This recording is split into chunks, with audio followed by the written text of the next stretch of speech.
AKA Padders, welcome to episode 460 of AKA Pad's Audio Audacity podcast. I love how some of this stuff just lines up because we're talking to you and me. We're talking episode 6, Loki, Disney Plus. We're continuing a little bit of a thread of the Marvel Cinematic Universe. This includes the movies and what streams on Disney. And look, it's complex. There's so many things happening sometimes. There's theories, there's threads, there's multiverses, alternate timelines, alternate versions. It is endless. There's a lot to take in.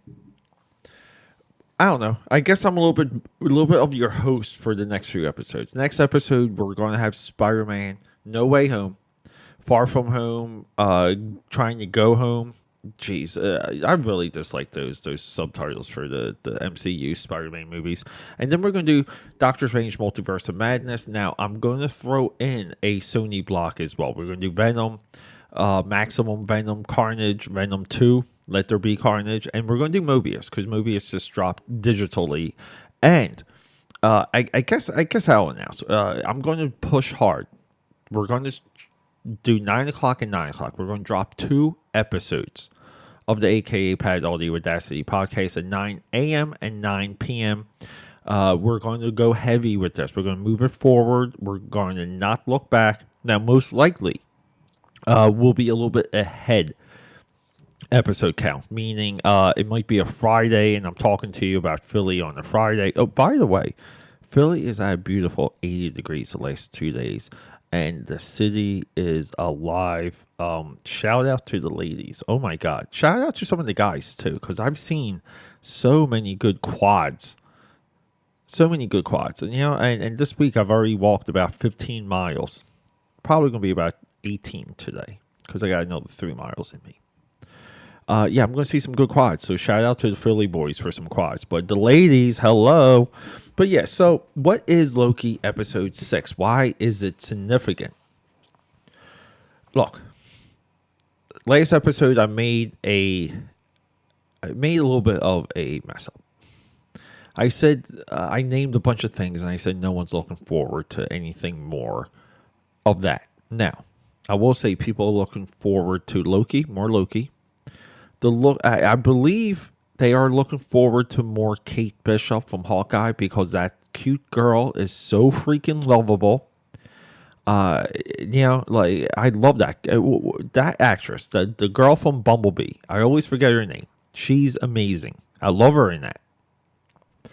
But then we have this.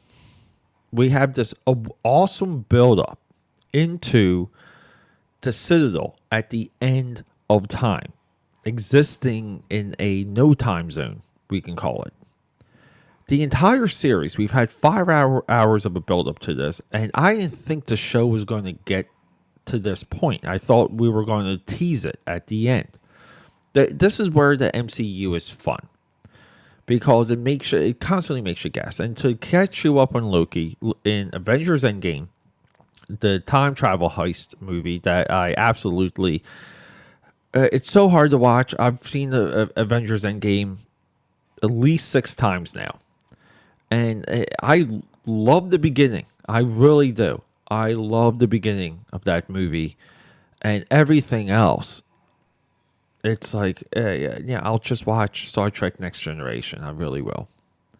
Because it just deals with those ideas so much better. And when you're like, Pete, what ideas? What? It's just the time travel stuff.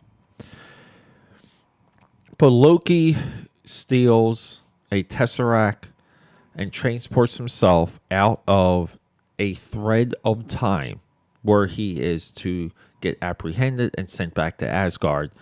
This is where the Loki episode 1 picks up. We're introduced to the TVA, the Time Travel Authority, I guess, or Time Visitor Authority, whatever the heck that's called. And these are the people, they call it pruning the timeline. If you're somewhere you're not supposed to be, they come in and they control it. Okay? So, there you go. And then we are introduced to a myriad of multiverse or alternate... It's not multiverse, they're alternate timeline versions of Loki. The multiverse is different. The multiverse is not different timelines, This is where it begins to get very confusing. But let's just talk about the one thing that I really want to see so much more of, because this dude, he brought it in. And what I mean by bringing it in, it's unexpected. It's not what I was anticipating. It's not what I thought they were going to do. It's all of the things that really make the MCU fun. And I'm talking to you about Jonathan Majors, his portrayal of Kang has nothing to do with Kang in any of the comics. And because my version of Kang is Avengers Forever, Kurt Busiek, shout out. 12-issue maxi series, as they like to call it. Fantastic, maybe the best Avengers adventure in the history of history, Avengers Forever. But we have him portraying Kang as a tired Time Lord that has won this is also tough to explain, his own time war, where he was able to condense these multiple timelines. He's killed multiple versions of himself through the, I guess, multiverse, but it's not the multiverse, through alternate timelines. And he created a authority force to carry out his vision of what the timeline should be. And then Loki episode 6 comes in heavy with this idea, this approach of free will. This is what makes this show special. Jonathan Majors portrays Kang. His exposition is so well that we feel for him when he's tired and he essentially sacrifices himself. He just wants to die. And then we see timeline madness, not multiverse madness. And then there's a moment where he loses track of everything that he knows, because he essentially knows everything. But then he loses it. And this looks like to be when Doctor Strange casts a spell to help Peter Parker. We're going to talk about that next. Doctor Strange helps Peter Parker. That somehow triggers Kang to lose his hold on the timeline. And then Loki goes back, and then we see like there's a new timeline completely controlled by Kang, because Kang's the only one that can rule a timeline. And these are loose, they're frustrating ideas.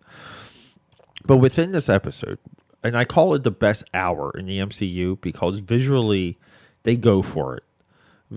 It's essentially a one-room show. The entire show takes place in one room. Everything you need to know about maybe the next 10 years of the MCU is happening in one room, in one conversation.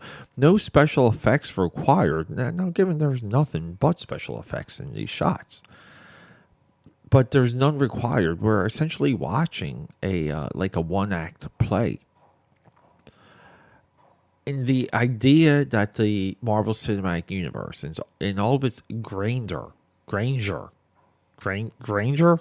geez. Is that the name of a tractor company?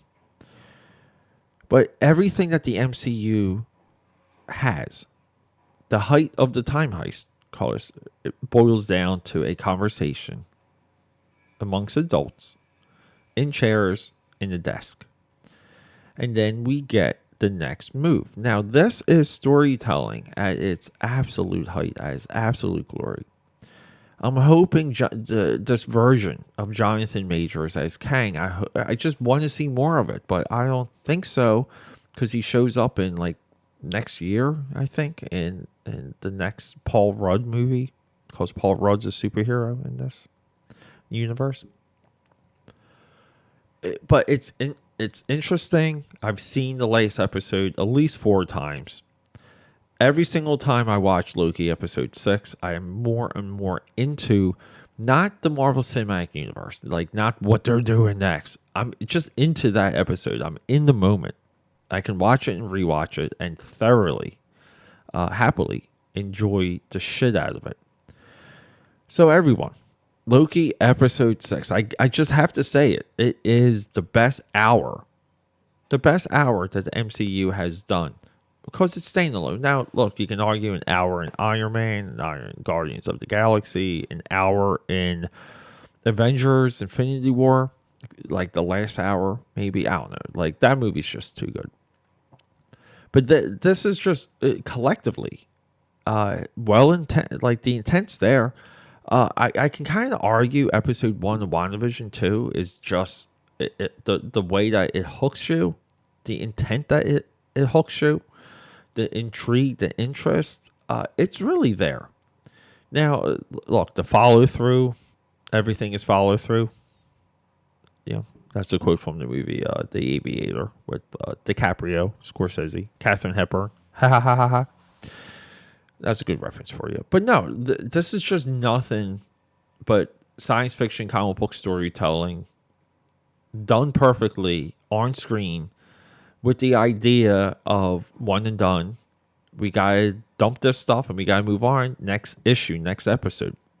I think it crystallizes the birth of comics and why comics are so good, which is it's disposable entertainment. And that's what makes it so good. So everyone, Loki episode 6, go watch it. Coming up next, episode 461. Finally, right? I mean, it's been a while. Spider-Man, No Way Home. We have Doctor Strange, we have Spider-Man, and then we have, as we know, one of the worst kept secrets in Hollywood history. We have all the Spider-Man coming together outside of 1 or 2 other portrayals, but yeah, we have a multiverse, a Spider-Verse that I predicted long ago on my YouTube channel. We're going to talk about that because as a MCU movie, we'll talk about it and we'll discuss it as its own movie. Which, there we go. Love you. Rock and roll.